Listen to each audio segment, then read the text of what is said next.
What's going on, guys? My name is Wade with TechDaily, and in this video, we are checking out the new Motorola Moto G Stylus 5G. Now, some of you are probably thinking, wait, didn't we see this phone already? And you're right, Motorola did release a 2022 Moto G Stylus earlier in the year, which I reviewed, but this is the 5G version of the phone. And there are actually a couple of differences with this new device beyond just the 5G connectivity. Why do we need two versions of the same phone? I don't know, but here we are, and here it is. I'm of course going to go over those few differences. This Moto G Stylus 5G is objectively better than the regular Stylus 5G from earlier this year. It's pricier too, so it should be. I'll get into all that stuff in just a second, but first things first, let's just quickly unbox this thing so you can see what all comes inside the package when you buy one. And I don't know what it is, maybe the FedEx guy has been running over my packages, but we once again have a butchered and half-opened box. It's pretty rough. Hopefully everything inside is still okay. Slicing through the sticker and pulling off the lid, the first thing we get is the phone itself, which fortunately looks alright considering its seemingly rough journey. Next up, inside this small cardboard packet is your SIM ejector tool, as well as a couple of sheets of paperwork and instructions to help you learn about your new phone. And last but not least, Motorola still does provide you with some charging accessories, a USB-A to USB-C cable, and a rather underpowered 10-watt wall brick. But hey, at least they're both still included with the phone. So with all that stuff out of the way, here is the new Moto G Stylus 5G once again. You can see I got mine in this seafoam green color. I haven't seen many other people opt for this. It's pretty unique. The other color option is a traditional steel blue, which we've had before. And as far as pricing and availability, this phone's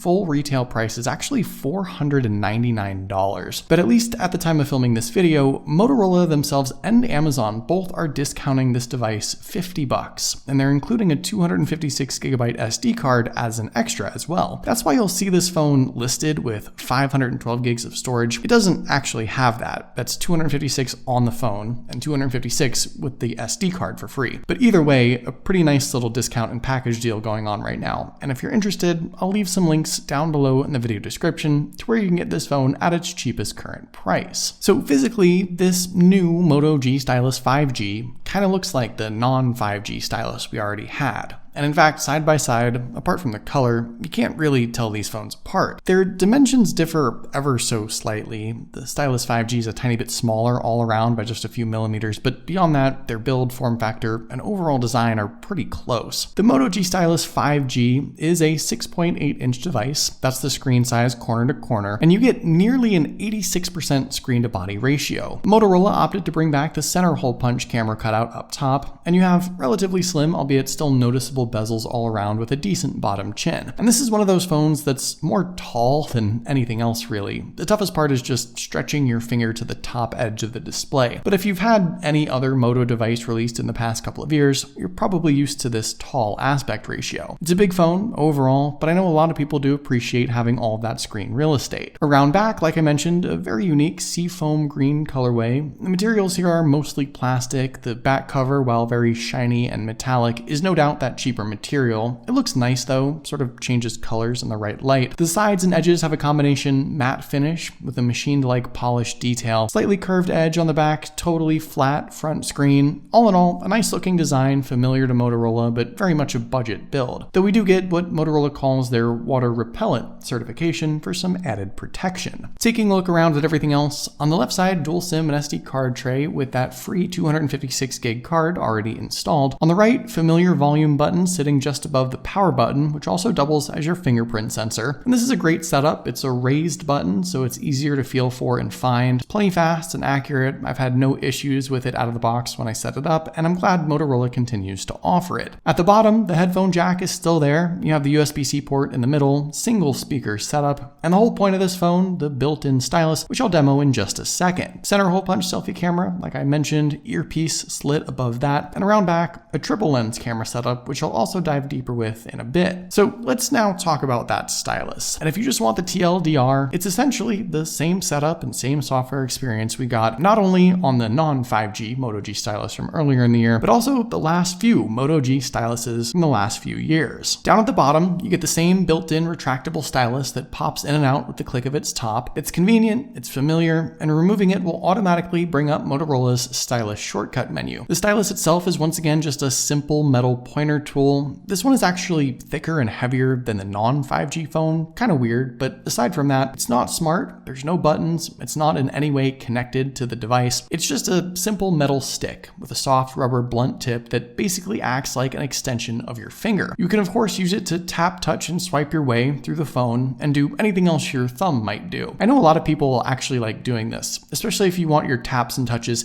to be a little more precise if you're aiming for smaller items on screen. But Motorola also offers a half dozen or so other apps and features that coincide specifically with this stylus. You once again have the same Moto Notes app for writing and drawing all kinds of notes. You've got a coloring book to help pass the time, I suppose, shortcut to the camera app for video, a screen recorder, which allows you to capture anything you do on your phone and save it as a video, and you can also customize the shortcut menu yourself to add whatever apps you want easy access to. They can be Moto apps, third-party apps, whatever you want. And you can also use the stylus with some of those third-party apps too, like Google's Keep Notes, for example. Not only is this the same software and app setup that we've seen before, it's also the same writing experience. In utilizing the stylus, you'll continue to experience that bit of a delay or lag with your lines and letters. There's a gap between the pen tip and your drawing, and that's because the stylus isn't really made for the phone, and the phone isn't specifically made for the stylus. There's no connectedness between them like an Apple Pencil or Samsung's S22 Ultra, so you still have the same rudimentary drawing experience we've had on these phones for years. Overall, I haven't come across any noticeable improvements to the stylus experience on this new Moto G Stylus 5G compared to, like I said, any other Moto phone from the last few years, which is a bit of a shame. But at the same time, this is still one of the only affordable stylus smartphones on the market now. So if you like this setup and you like the stylus, this is what you get. So we know the basic design of this phone is the same and the stylus experience is unchanged, but what are the actual differences between this 5G Moto G stylus and the 4G model from earlier in the year? Well, it really boils down to two main things: the display and the internal specs. Starting with the display, the 6.8-inch screen on this phone is the same IPS LCD panel as before, with the same resolution, 2460 by 1080 at about 395 pixels per inch. The difference is that this Moto Stylus 5G gets a 120Hz adaptive refresh rate display, while the 4G phone had a 90Hz display. So while the viewing experience remains relatively unchanged, it's sharp for sure at this size, somewhat colorful for an LCD panel, and bright enough for most content, the big main improvement is how responsive the screen will feel with every tap, touch, and swipe. I personally do notice a difference between 90Hz and 120Hz nowadays in using all these different phones, and this feature really is what you'll find on a flagship device. So that's a big plus. Yes, it's still a shame this isn't an OLED display, and I actually think for a nearly $500 price tag it would have warranted it, but I'm pretty content with the display setup as a whole as it is, and I do think 120Hz is at least some difference between the 4G phone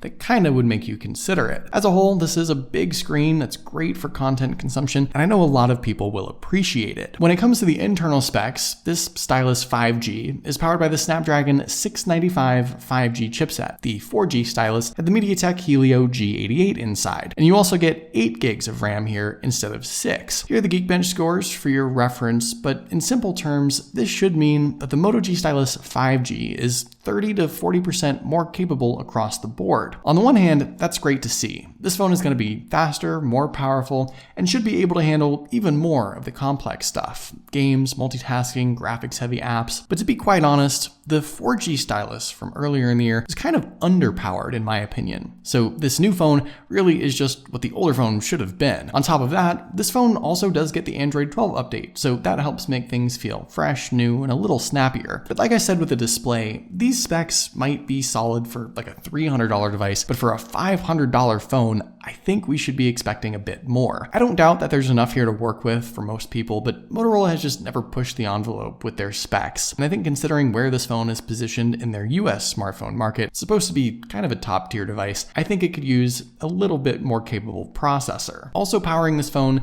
is a pretty large 5000 milliamp battery. That's on par with the previous G Stylus, and that's a beefy battery even for a phone this big. Motorola advertises this device as a 2-day smartphone and perhaps some lighter users could stretch it out to that. In most cases though, for me, these Moto devices have been like a day and a half smartphone, if that. And with this phone shipping with just that 10-watt charging brick, you can expect quite a few hours plugged in when you finally run out of juice. No wireless charging here, no other power features, just Motorola continuing to be uninterested in improving the charging experience on their phones. Finally, when it comes to the cameras, this is pretty straightforward actually. You just get the same specs and features on this 5G stylus as you did with the 4G phone. So around back, there's the 50 megapixel f1.9 aperture main lens, 8 megapixel ultra wide camera, and 2 megapixel depth sensor. Selfie camera also appears to be the same. It's a 16 megapixel shooter, and this kind of surprised me honestly. I sort of expected Motorola to differentiate the 4G and 5G phones with some sort of camera setup difference, but like I said, everything seems to be the same. Honestly though, I can't complain too much because Motorola does offer one of the widest selections of shooting modes and features I've come across on a device in their sort of price range. I don't know that they've put as much time, effort, and emphasis on camera tech and software as Samsung or Apple has these past couple of years, but everything from night mode to wide selfie shots to dual lens capture, high megapixel mode, pro controls, it's all here.